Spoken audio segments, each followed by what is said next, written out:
प्रभुता पाई काहि मद नाही। गोस्वामी तुलसीदास जी ने लिख दिया है रामायण में कि जरा सा भी मान सम्मान मिल जाए, प्रभुता बन जाए तो लोगों को मद आ ही जाता है। ऐसे ही दिल्ली के एक कोचिंग संचालक हैं जिनका इस समय थोड़ा सा नाम ज्यादा हो रहा है, तो उन्हें भी पता नहीं कौन सा मद चढ़ा हुआ है कि वह अपने मूल विषय से हट करके हमारे धर्म शास्त्रों पर ही टीका टिप्पणी करने लगते हैं। अब उन्होंने कहा कि हनुमान जी अगर इतने बलशाली थे तो लंका को जला क्यों दिया? लंका को बिना जलाए भी सीता जी को ले आ सकते थे। अरे भैया, हनुमान जी लंका गए, ये भगवान राम की राजनीति का हिस्सा है। भगवान राम ने हनुमान जी को लंका भेजा नहीं, भगवान राम तो स्वयं में सक्षम थे। उनको तो पता ही था कि सीता जी रावण के यहाँ लंका में अशोक वाटिका में है, तो सब पता हो ही गया था। और भगवान के अंदर इतनी क्षमता थी कि वो बिना हनुमान जी को भेजे भी लंका का सर्वनाश कर देते और सीता जी को प्राप्त कर लेते। लेकिन इधर जो हनुमान जी हैं वो परम भक्त हैं भगवान श्री राम के, और हनुमान जी ही भगवान शंकर हैं। जय शरीर रति राम सो सोई आदरहि सुजान, रुद्र देह धरि नेह बस बानर भे हनुमान। तो भगवान राम के साथ में स्वयं शंकर जी उनकी सेवा में लगे हुए हैं। तो अब जब सारे काम राम ही कर लेंगे तो भगवान हनुमान जी का चरित्र कैसे उभरेगा? और भगवान राम और भगवान शंकर में अभिन्नता है, क्योंकि वो एक हरि हैं एक शंकर हैं, तो हरि शंकर तो दोनों एक हैं, एक दूसरे के मान वर्धन के लिए ही दोनों तत्पर रहते हैं। तो भगवान राम की प्रीत में भगवान शंकर अवतरित हुए धराधाम में। जय शरीर रति राम सो सोई आदरहि सुजान, रुद्र देह धरि नेह बस बानर भे हनुमान। तो भगवान रुद्र ही बानर के रूप में अवतरित हैं। अब राम की तो प्रतिष्ठा बन रही है, राम की तो प्रतिष्ठा वैसे भी बन जाएगी, क्योंकि रामचरित्र लिखा जा रहा है। तुलसीदास जी रामचरित्र लिख रहे हैं, रामचरित्र ही हो रहा है। विप्रधेनु सुर संत हित लीन मनुज अवतार, जय जय सुरनायक जन सुखदायक प्रणत बाल भगवंता। तो राम का तो चरित्र बखान हो ही रहा है। अब हनुमान जो भगवान शंकर हैं हनुमान के रूप में, तो हनुमान का चरित्र कैसे उभरे और समाज हनुमान को भी पूजने लगे? तो राम की राजनीति है। राम ने भगवान हनुमान जी के चरित्र को बृहद करने के लिए, पूज्यवान चरित्र बनाने के लिए हनुमान जी को लंका भेजा और सीता जी के पता लगाने के माध्यम से। अब वहां खाली पता लगाना होता तो सारी सेना को पता लग गया था। जब संपाति ने बता दिया कि माता सीता जी गीधहि दृष्टि अपार, उसने देखा और देख करके बता दिया कि अशोक वाटिका में माता सीता जी बैठी हैं लंकापति रावण के यहाँ, तो पता तो लग गया। लेकिन अब पता अगर खाली पता लगाना होता तो सबको पता लग गया, संपाति ने बता दिया।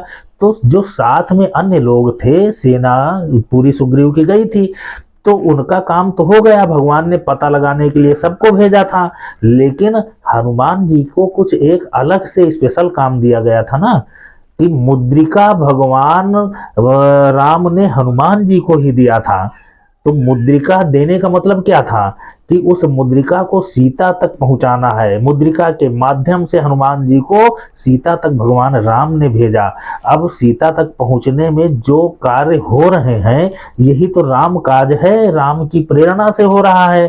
अब भगवान हनुमान चाहते अगर तो सीता जी को ले भी आते। उन्होंने कहा भी कि प्रभु आए सुनहि राम दुहाई, अब ही मातु मैं जाऊं लेवाई। मैं अभी आपको लेकर के चलता, लेकिन प्रभु ने आदेश नहीं दिया है इस चीज के लिए। उन्होंने केवल हमें मुद्रिका देने के लिए कहा है, बाकी सेना को पता लगाने के लिए कहा था। तो पता लग गई, सेना वहीं रुक गई।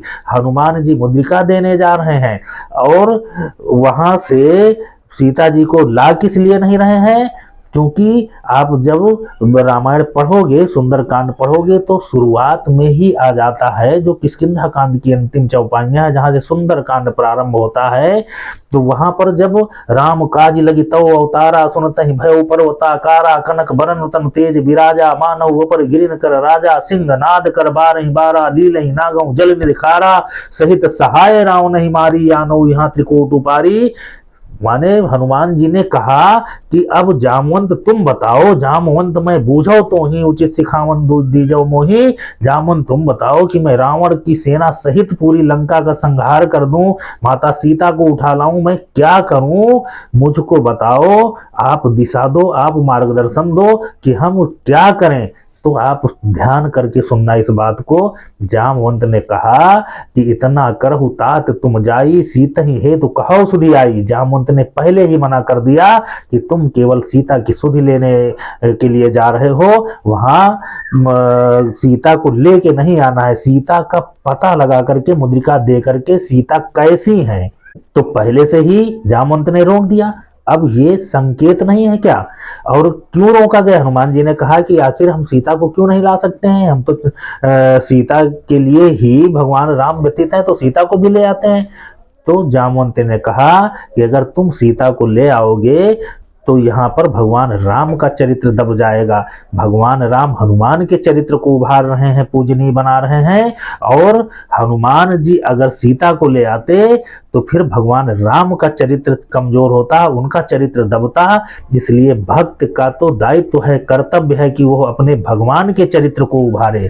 तो भगवान हनुमान जी से बड़ा भक्त भगवान राम का कोई नहीं है, इसलिए वो सीता जी को नहीं लाए। और जामवंत ने तो पहले ही कह दिया था, हनुमान जी के जाने के पूर्व ही यहीं से कह करके भेजा कि कपिसेन संग संघारी निश्चर राम सीतई आनी है, त्रैलोक पावन सुजस सुर मुनि नार दाद बखानी है, जो सुनत गावत कहत समुझत परम पद नर पावई, रघुवीर पथ पाथोज मधुकर दास तुलसी गावई। ये तुलसीदास जी तो उसी चरित्र का बखान कर रहा है जो भगवान ने किया। तो भगवान ने क्या किया था? नीति प्रीति स्वार्थ परमारथ को न राम सम जानी जथारथ।